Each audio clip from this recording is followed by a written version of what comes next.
like a boss. The easiest way to increase how attractive you are is not by changing how you look or getting in shape, even though that does help. It's by simply letting your unavailability do the dirty work for you. If a guy cancels on a date last minute, you don't see him next week. You see him 3 weeks from now. If a guy is late on the date, you wait 15 minutes, and after 15 minutes, you leave. Right? If a guy take 2 or 3 hours to respond to the first text, from time to time disappear on him. But make sure that when you're with him, you show him a nice smile. You show him that you like him, so that you give him a hot and cold. Let your unavailability do the dirty work for you. See him only once per week in the first 2 or 3 months, so that he can miss you.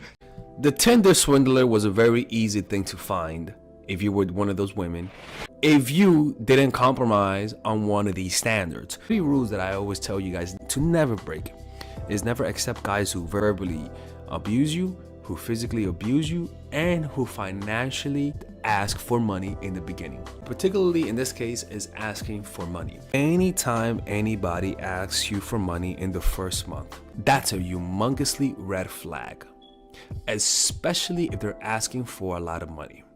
Just make it a policy, no matter what, no matter how rich he looks, no matter how successful he is, never give money to men, because most likely a lot of the time they won't give it back, or it'll take too long to give it back and it'll create resentment. First of all, you want to be able to notice how they behave with other people first.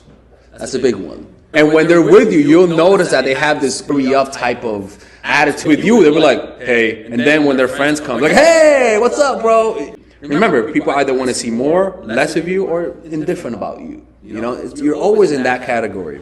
Of the eyes, like going like that, like it's all subtle. Like you don't, it comes quickly and leaves quickly. Pursing of the lips, like going like that. Feet and torso not facing you, arms folded and arms folded like that, and body has tension. They don't show their hate more obviously because they don't hate you enough. Like a lot of people don't show you their dislike of you because they don't hate you enough. You know, it's only when it's a boiling point where you'll see those signs, and at that point they'll just be hating you the whole time.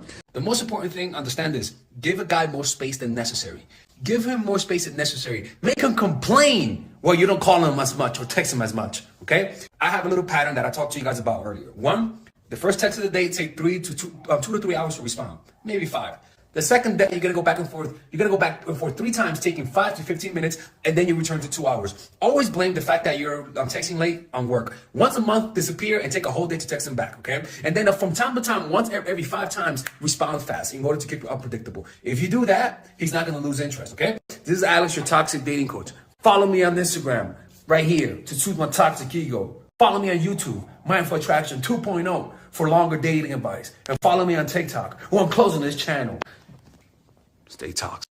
He wants to see you again, which is the most obvious thing on the planet, is that when he texts you and says, I had a great time, what the guy would do is set up another date. Sometimes a guy won't text you after the date because they may know the game well. 95 out of 100 times, he doesn't know the game. He's just reacting out of instinct. Most likely, he doesn't like you. But sometimes, the number one thing is that he'll make a date. He'll either text you when he texts you saying, I had a great time, or he'll text you midweek with some excuse, and then he'll ask you out again. It's very simple. I promise you, a lot of you ladies, when you like the guy, you're not going to think of this. You have to make it simple. This is very simple, straight to the point. No, if you just do what I am telling you, you will find out if this person wants to see you again. Just don't make the first move. Let them make the first move, and that's how I will go about it. Moralizer is the type of person that would judge you if you have sex with him on the first date. That would judge you because you please him sexually. He doesn't accept you for who you are and doesn't see you for who you are. They comes across as though they're morally righteous. They come across, they might even be religious, but not open-minded religious, but more of like a zealot. Separating the good women from the sluts. That type of guy is a moralizer. If you have sex with a guy on the first date, it says a lot about the person. Because if the man gets turned off because you had sex with him on the first date, motherfucker, are you fucking serious? You seriously judging this woman because she had sex with you on the first date? Girl, that guy is not the guy for you. Look, moralizers are always trying to change how you look, are always trying to say, don't dress so provocatively. You know, they're just toxic as fuck. The one emotion that men need to feel in order to fall in love with you is pain. If a guy does not feel pain, he will not fall in love with you. And that means pain of losing you.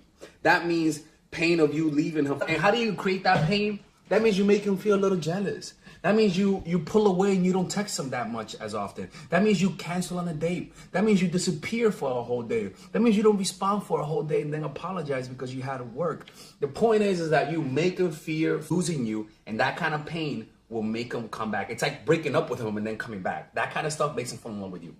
If you guys enjoy this toxic dating advice, you guys can purchase my course, Natural Chemistry, or the Psychological Game of Attraction. Right? One concept that will help you understand human nature is simple. People never do things just once. People are a victim of their pattern. They cannot help it. They are a human animal, an animal that's driven by compulsions that they cannot control. If you see somebody fighting, most likely they've fought many times. If somebody cheats on you, most likely they've cheated before and they'll cheat on you again. If somebody hits you, most likely they've hit somebody in the past and they'll hit you again. What they'll try to do though is that they'll try to use words to divorce you from reality. They'll try to say, that's not really my pattern. Forget what I did. Focus on my words. Never focus on the words. Focus on their actions because they are repeatable. They will tell you everything you need to know about the person. All right, ladies and gentlemen, if you guys ever want to learn how to use your feminine energy to influence people, learn how to use your masculine energy to become more assertive, and also learn how to blend both energies to improve your dating life, your spiritual life, honestly, your relationship life, your family life, your career life, this is the course for you. If I had to make a course for my nieces, I have two nieces, one is 19 and one is 15. 16. Holy shit. Oh my God, he's a bad fucking uncle. He's a bad uncle. Get him. Shut up, Melissa. You should get this course, right? And this is the course that I will make for them. So, for example, watch the curriculum, right? In the first week, we're going to be showing you how to establish a strong masculine foundation without letting it hurt your feminine energy. This masculine foundation is a source of who you are, right? It's your bodyguard. Without this, whatever feminine energy you create will be destroyed by the outside because your masculine is your shield. So we'll talk about goal setting. We'll talk about how to develop a serious attitude. We're gonna be talking about how to use more logic, how to use more goal-oriented behavior. It's more how to be a man, Now the next one is how to embrace the feminine energy, right? This one will teach you about how to minimize excessive masculine traits, developing self-awareness, healing abundant feminine energy, regulating your emotion, mastering voice qualities and facial expressions, surrendering control and allowing pain to be felt.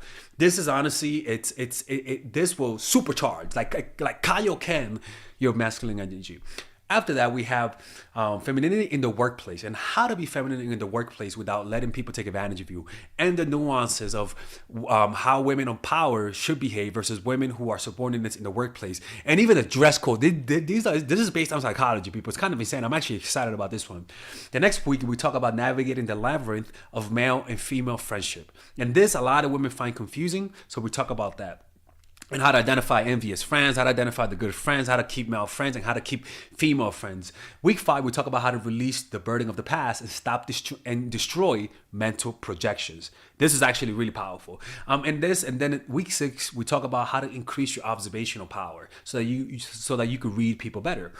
And we have a bunch of bonuses. The course starts at $99, and you guys can pre-order the course today at $69 before it goes out. If you're watching this, most likely I'm in the meditation retreat, so most likely I will be praying for all of you guys. And just click on the description down below of the video. Right there, you'll see it, and you could pre-order that course. It's gonna be out by the end of next month or the beginning of February of March. One of the two, people, because I have a 10-day retreat to do, and I want to finish the course after the retreat because I think the ideas are gonna be so much better. All right, man. I'll see you guys later. Pre-order, man. I'm closing the channel.